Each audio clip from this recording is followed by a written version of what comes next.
Mesdames et messieurs, bonjour à tous et bienvenue à ce journal d'information. 14 février, aujourd'hui, jour de la Saint-Valentin, il est considéré dans de nombreux pays comme la fête des amoureux. Cette célébration ne concerne-t-elle que les amoureux? Tout un dossier sur le sujet dans ce journal. Assemblée nationale, les différentes commissions seront installées ce jour. L'évolution de cette actualité à retrouver également dans cette édition. Hors de nos frontières à présent, un responsable du Conseil national de transition malienne a attaqué pêle-mêle la France dans une vidéo diffusée ce week-end.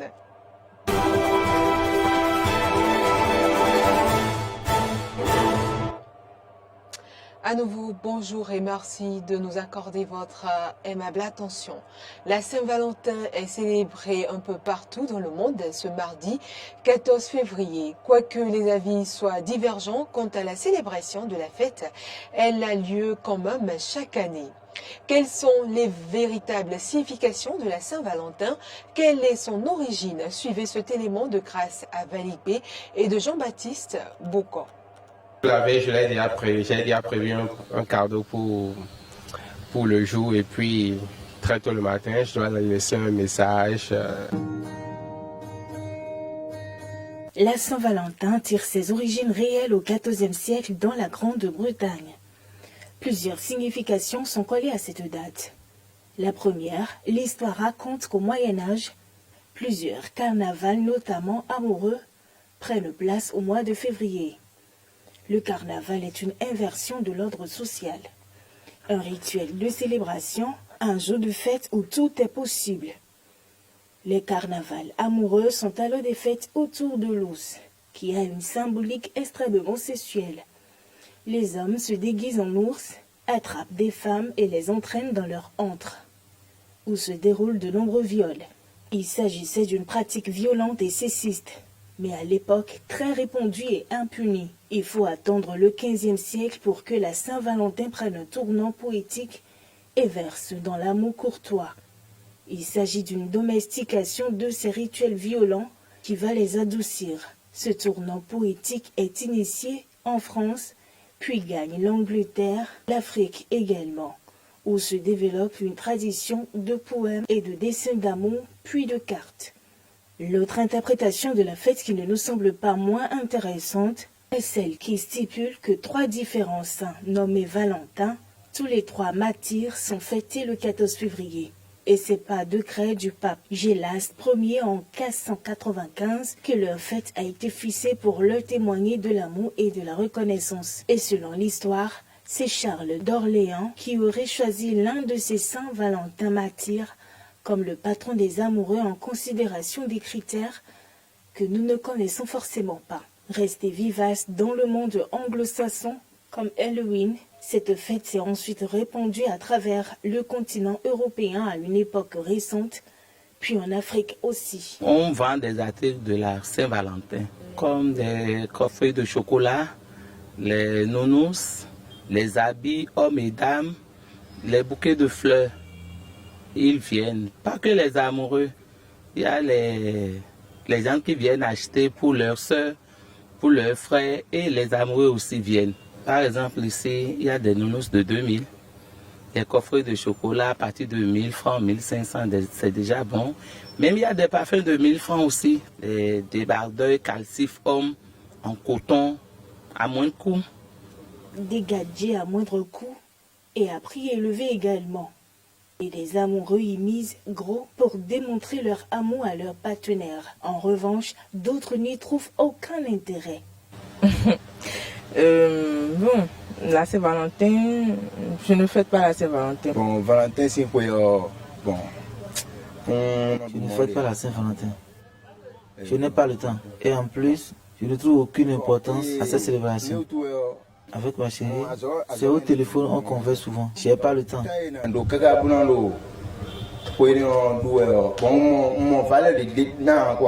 L'amour est un bon sentiment qui procure le bonheur s'il est réel. La Saint-Valentin de cette année tombe sur un jour de travail, un fait qui normalement devrait empiéter sur sa bonne organisation, mais certains, vu les obligations du travail, veulent procéder autrement. C'est ce qu'ils disent dans cette Vox Populi réalisée par Clémence Tomoucoin. Suivez. Moi, j'ai l'habitude de fêter la Saint-Valentin avec mon épouse d'ailleurs, et pour lui donner la joie au cœur, l'amour que j'ai toujours pour elle. Et d'ailleurs, ça fait partie des choses primordiales dans un foyer pour que tu lui montres à quel point tu lui portes réellement cet amour. Donc, comme ça se fait tous les ans, moi, j'ai l'habitude de la faire sortir pour lui faire ce plaisir quand même, pour lui donner encore une fois mon amour, mon vrai amour avec elle. Après le boulot, bien sûr, ou même arriver à la maison ce soir, je verrai le programme avec elle si on ne va pas reporter ça en week-end pour bien la fêter. Demain, j'ai prévu beaucoup de choses. Hein? Bon, je ne vais pas tout dire parce que faut pas que vous allez venir me déranger. Parce que c'est beaucoup de choses, c'est beaucoup de surprises. Hein? Il faut apprêter vos lampes torches parce que Baé, il a promis m'offrir la lune demain. Vous voyez ça? J'aurai plein de cadeaux. Oh non, ça, moi aussi j'ai prévu des cadeaux pour Mbaye. Ce qui est sûr, on va faire une sortie spéciale, bras dessus, bras dessous. Et on va aller dans un restaurant pour croquer quelque chose et siroter quelque chose. J'ai prévu quelque chose quand même pour lui, mais c'est une surprise. Je me prépare déjà.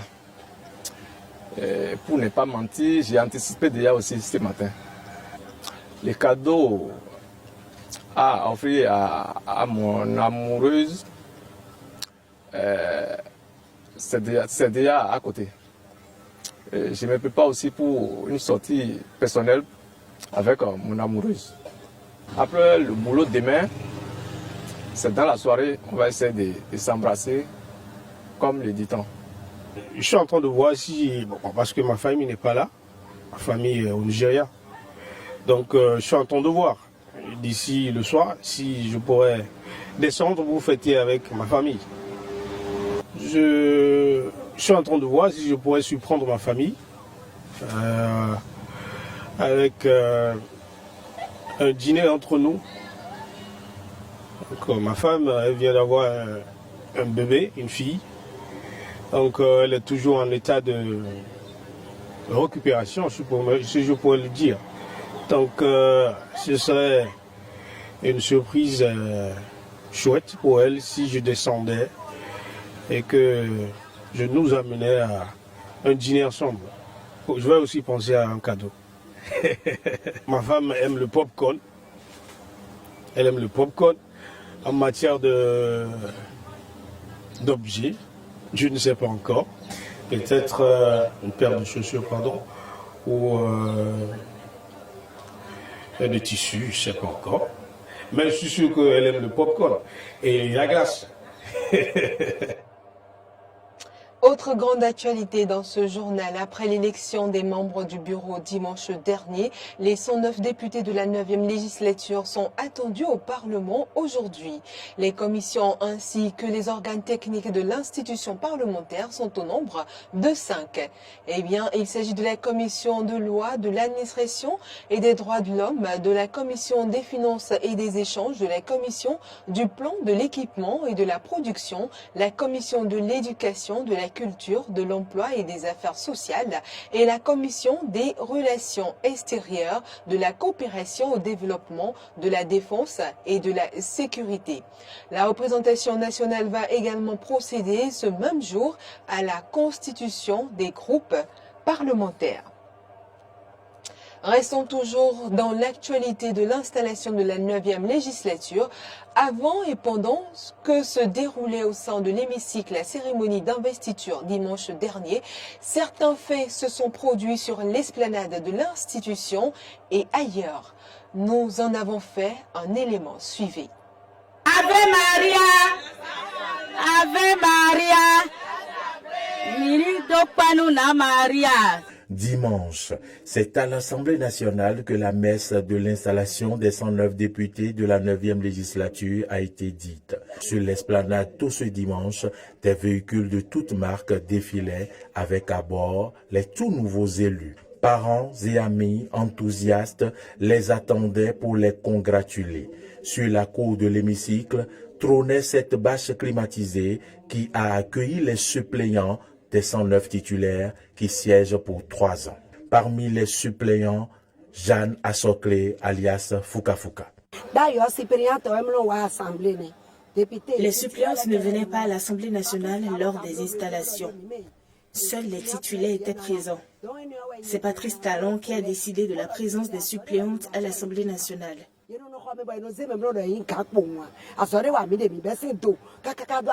C'est pourquoi je lance un appel aux populations qu'il faut se battre avant d'être élus. Plusieurs délégations venues de plusieurs circonscriptions électorales étaient présentes sur l'esplanade de l'Assemblée nationale, dont Mesme Tadegla Djegui. Nous avons vu un Porto Novo qui est bien décrispé et qui présage d'un environnement de paix. Et donc la 9e législature va se passer dans la paix totale. Et c'est déjà une fierté pour moi et une fierté nationale. On pourrait même voir une délégation d'observateurs présents au Bénin dans le cadre des législatives.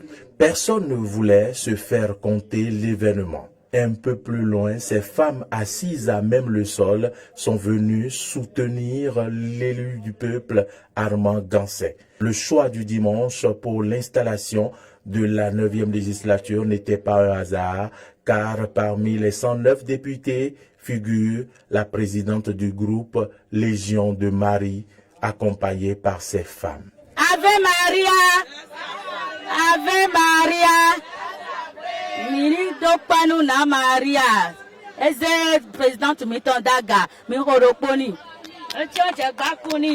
Madame Hunkani Denise. Madame Hunkani Denise Maounion a été désignée par Dieu comme notre députée sur la liste du Parti Les Démocrates. Élu pour siéger pour la première fois à l'Assemblée nationale, il était ému. Jean-Claude Akpiti. Très ému d'être au palais des gouverneurs. C'est la première fois que je siégerai comme député. Derrière le bâtiment où se déroulaient les travaux de la 9e législature, les journalistes parlementaires réunis dans cette salle dénommée Ijikolaole suivaient tout sur cet écran. Jusqu'à tard la nuit, l'élection du bureau de la 9e législature s'est poursuivie et achevée par la constitution d'un bureau de 7 membres, 4 de l'Union progressiste Le Renouveau, 2 du Bloc républicain et 1 du Parti Les Démocrates. Toujours à propos du nouveau bureau de l'Assemblée nationale, des citoyens rencontrés dans la ville de Cotonou ont bien voulu se prononcer sur cette nouvelle configuration du bureau suivant.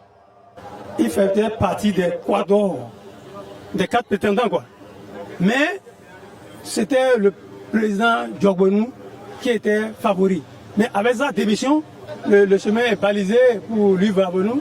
Parce que vous savez, il a été fidèle et loyal avec le chef de l'État, le président Patrice Talon. Le nouveau bureau de l'Assemblée nationale qu'on est hier. Bon, nous sommes très contents. Et moi, mon appréciation, c'est l'opposition. Je suis très content de l'opposition. Mais je vais vous dire qu'on a été étonné de l'ancien président de la Cour constitutionnelle. Il nous a surpris. Parce que nous tous, on savait avec les remèdes qu'il va venir. Mais il nous a surpris. Maintenant, Vlavonu qui est venu, vraiment, si on ne les a pas envoyés là-bas pour aller se défendre eux-mêmes. Non, c'est pour défendre nos cas. Ce qui s'est passé hier à l'Assemblée nationale, j'ai beaucoup apprécié l'installation des députés parce que j'ai vu des députés, des ténors de l'Assemblée sont de retour. J'ai beaucoup apprécié cela et j'ai beaucoup apprécié même le discours des démocrates. Mais ce qui m'a déçu, c'est l'élection du bureau de l'Assemblée nationale. Comme le disait l'autre, les mêmes choses produisent les mêmes effets. C'est l'éternel recommencement. L'ancien président est de retour.